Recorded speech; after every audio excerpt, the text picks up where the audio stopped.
అక్కను చూసావా? తను చనిపోవడానికి రెడీగా ఉంది కానీ క్యారెక్టర్ మాత్రం లూజ్ అవ్వలేదు. చేసిన తప్పు వల్ల ఆవిడిచ్చిన మాట నిలబెట్టుకోలేకపోయింది. ఇప్పుడు ఆ మాట నిలబెట్టే ఛాన్స్ వచ్చింది. నిలబెడతా.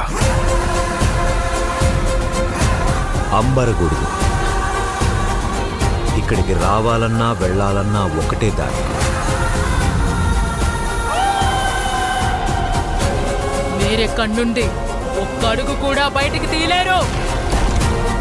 ఏది ఏదైనా సరే మొదట మీరు ఊరు నుండి దూరం